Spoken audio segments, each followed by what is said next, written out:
അപ്പോൾ ഞാൻ കഴിഞ്ഞ വീഡിയോയിൽ പറഞ്ഞ പോലെ ഇന്ന് നമ്മൾ കുർബാനയ്ക്ക് പോവാണ്. ഇത് ഞാൻ നാട്ടിലെ കുറച്ച് വിശ്വാസികൾക്ക് വേണ്ടി ഡെഡിക്കേറ്റ് ചെയ്യാം കേട്ടോ. അപ്പോൾ ആദ്യം ഇത് ഫുള്ള് കാണണം.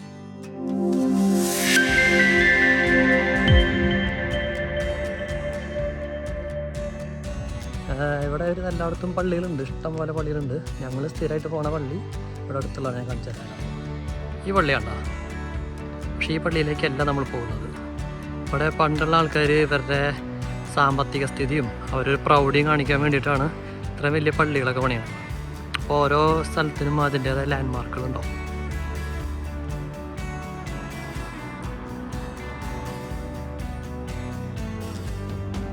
ഇവാഞ്ചലിസ്റ്റുകാരുടെ പള്ളിയാണ് ഈ പള്ളി.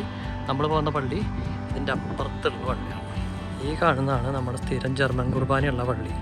ഇവിടെയാണ് ഞങ്ങൾ ഞായറാഴ്ചകളിൽ കുർബാനയ്ക്ക് വരാറ്.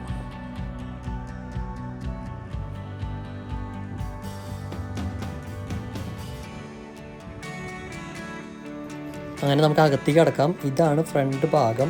ഇവിടെ ചെല്ലുമ്പോൾ തന്നെ നമുക്ക് പുസ്തകങ്ങളൊക്കെ എടുക്കാനുള്ള ഓപ്ഷൻസ് ഉണ്ട്. അതായത് പ്രാർത്ഥന പുസ്തകങ്ങളാണ്, നമുക്കെടുത്ത് പ്രാർത്ഥിക്കാം.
ഇതെന്താണെന്ന് വെച്ചിട്ടുണ്ടെങ്കിൽ പാട്ടുകളുടെ ഓർഡർ നമ്പറാണ്. ഇത് പ്രകാരമാണ് നമ്മൾ ഓരോ പാട്ടുകളും പാടേണ്ടത്.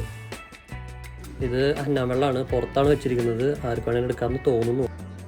അതുപോലെ തന്നെ ഇവിടെ ഓർഗൻ മെയിൻറ്റെയിൻ ചെയ്യാൻ വേണ്ടിയിട്ട് നമുക്കിവിടെ ഡൊണേഷനും കൊടുക്കാനും പറ്റും.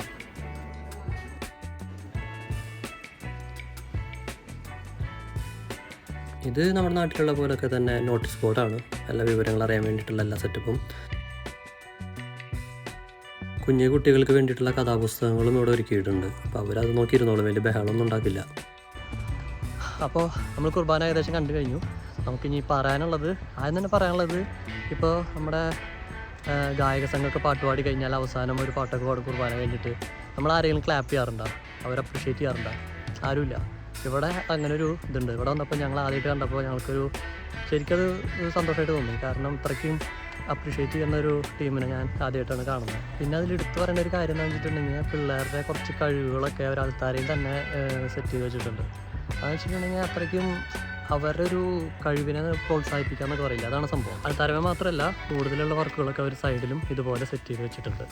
അതും ഒരു മനോഹരമായിട്ടുള്ളൊരു കാഴ്ചയായിട്ട് എനിക്ക് തോന്നി. നമ്മുടെ നാട്ടിൽ നിന്നും കാണാത്ത ഒരു കാഴ്ചയായിട്ടാണ് എനിക്കിവിടെ ഫീൽ ചെയ്തത്. പിന്നെ വേറൊരു സംഭവം എനിക്ക് തോന്നിയത് ഡ്രസ്സിങ്ങിൻ്റെ കാര്യമാണ്. അപ്പോൾ പറയും അവിടുത്തെ കൾച്ചർ വ്യത്യാസം ഉണ്ടെന്നൊക്കെ. പക്ഷേ അതൊന്നുമല്ല. ഇപ്പോൾ എൻ്റെ ഇടവകയുടെ അടുത്തുള്ളൊരു ഇടവകയിൽ ഒരു അച്ഛനുണ്ടായിരുന്നു. ആൾ ടീഷർട്ടൊക്കെ ഇട്ട് വന്നിട്ടുണ്ടെങ്കിൽ, അല്ലെങ്കിൽ പെൺപിള്ളേർ ജീൻസ് ഇട്ട് വന്നിട്ടുണ്ടെങ്കിൽ കുർബാന വരെ നടത്തില്ല എന്ന് പറഞ്ഞിട്ട് വാശി പിടിച്ചിരുന്ന ഒരു സമയം ഉണ്ടായിരുന്നു, ഒരു 5-6 കൊല്ലം മുമ്പ്. ആളുടെ പേര് ഞാൻ പറയുന്നില്ല. എന്നെ അറിയുന്നവർക്കും എൻ്റെ ഇടവകയിലുണ്ടായിരുന്ന ആൾക്കാർക്കൊക്കെ ചിലപ്പോൾ ആളെക്കുറിച്ച് അറിയായിരിക്കും. അപ്പോൾ അതൊക്കെ ഒരു തരം വാശി എന്നേ പറയുള്ളൂ. കാരണം ഇവിടെ പലതരത്തിലുള്ള ഡ്രസ്സ് ഇട്ടിട്ട് ആൾക്കാരൊക്കെ വരുന്നുണ്ട്. അപ്പോൾ വിശ്വാസം ഡ്രസ്സുമായിട്ട് ബന്ധമില്ല എന്നാണ് എനിക്ക് തോന്നുന്നത്. അതുപോലെ തന്നെ നമ്മുടെ നാട്ടിൽ എല്ലാ പെൺപിള്ളേരും തലയിൽ കൂടെ ഒരു ഷാൾ പോലെ ഇടാറുണ്ട്. ഇവിടെ ഒന്നും അത് കണ്ടിട്ടില്ല. ഈവൻ മലയാളീസ് പോലും ഇവിടെ വന്നു കഴിഞ്ഞിട്ടുണ്ടെങ്കിൽ അങ്ങനെ ഒരു ആചാരം ഫോളോ ചെയ്യണില്ല. എനിക്കറിയില്ല അതെന്തിനാണ്. മാതാവൊക്കെ ഇട്ടുകൊണ്ട് അതിൻ്റെ ഒരു ഇതുകൊണ്ട് ചെയ്യുന്നതാണോന്നും എനിക്കറിയില്ല.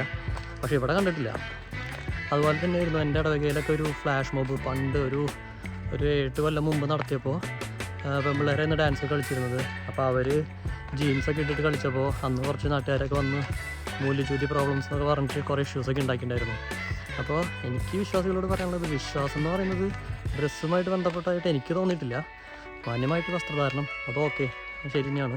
പക്ഷെ അതിനെ പിടിച്ച് ചൂഷണം ചെയ്യുന്നതൊക്കെ വളരെ മോശമായിട്ടാണ് എനിക്ക് തോന്നിയിട്ടുള്ളത്. പിന്നെ മറ്റൊരു കാര്യം ഇതിവിടെ എനിക്ക് ഫീൽ ചെയ്തത്, കുർബാന സ്വീകരണ സമയത്ത് എല്ലാവരും വളരെ മാന്യമായിട്ട് ആദ്യത്തെ ബെഞ്ചിലുള്ളവർ കഴിഞ്ഞതിന് ശേഷം രണ്ടാമത്തെ ബെഞ്ചിലുള്ളവർ എണീറ്റ് പിന്നാലെ പോകും. ഒരു അച്ചടക്കം എനിക്കിവിടെ ഫീൽ ചെയ്തു. നമ്മുടെ നാട്ടിലൊക്കെ കുറച്ച് ചേച്ചിമാരെ കണ്ടിട്ടുണ്ട്. എന്നിട്ട് ബാക്കിലിരിക്കുന്നവരൊക്കെ ഓടി വന്നിട്ട് വേഗം കുർബാന കൂടിയിട്ട് വേഗം അവിടെ തന്നെ പോയിരിക്കും. എന്നാലും അച്ഛൻ്റെ ആശീർവാദം കിട്ടാണ്ട് ഇവരാരും പുറത്തും പോവില്ല. ആശീർവാദം കിട്ടിക്കഴിഞ്ഞാലും ഇവരുടേതായ ഒരു പ്രാർത്ഥനയും ഉണ്ടാവും. അപ്പോൾ ഇവർ എന്തിനീ തിക്കും തിരക്കടിക്കണേന്ന് എനിക്ക് മനസ്സിലായിട്ടില്ല. അപ്പോൾ ഇവിടെ വന്നപ്പോൾ എനിക്കതൊരു നല്ലൊരു അനുഭവമായിട്ട് തോന്നി. എല്ലാവരും വളരെ ഡിസിപ്ലിനോടുകൂടെ ചെയ്യേണ്ടത്. അതിപ്പോൾ പ്രായഭേദമന്യേ എല്ലാവരും ചെയ്യുന്നുണ്ട്. അത് നല്ലൊരു കാര്യമായിട്ട് തോന്നി. ഇവിടെ ലത്തീൻ റീത്താണ് ഫോളോ ചെയ്യുന്നത്. അതുപ്രകാരം ഇവർ സൈഡിലാണ് സക്കരയൊക്കെ വെച്ചേക്കണത്. അപ്പോൾ കുർബാന ബാക്കോട്ട് തിരിഞ്ഞ് ചൊല്ലാൻ പറ്റില്ല. ബാക്കോട്ട് തിരിഞ്ഞ് ചൊല്ലിയാലും ഫ്രണ്ടിലേക്ക് തിരിഞ്ഞ് ചൊല്ലിയാലും വിശ്വാസമാണല്ലോ എല്ലാതും. അപ്പോൾ അതൊന്നും ആരും മനസ്സിലാക്കാണ്ട് കുറച്ച് ഇഷ്യൂസൊക്കെ ഉണ്ടാക്കി വരുന്നവരുണ്ട്. അപ്പോൾ അങ്ങനെയുള്ളവരൊക്കെ നമുക്ക് നൈസായിട്ട് മൈൻഡ് ചെയ്യേണ്ട ആവശ്യമില്ല. ഇതാണ് എനിക്കിവിടെ കുർബാനയുടെ കേസിൽ ഇത്തിരി പറയാനുള്ള കാര്യങ്ങൾ. ഇതാരും വിഷമിപ്പിക്കാനോ അല്ലെങ്കിൽ നമ്മുടെ നാട്ടിൽ ചെയ്യുന്നതൊക്കെ തെറ്റാണെന്ന് പറയാനൊന്നുമല്ല. എന്നാലും എനിക്ക് ഇവിടത്തെയും നാട്ടിലെയും ആ ഒരു വ്യത്യാസം കണ്ടപ്പോൾ പറയണമെന്ന് തോന്നിയപ്പോൾ പറഞ്ഞതാണ്. വേറെ രീതിയിലൊന്നും എടുക്കേണ്ട ആവശ്യമില്ല. സോ അടുത്ത വീഡിയോയിൽ കാണാം. ബൈ.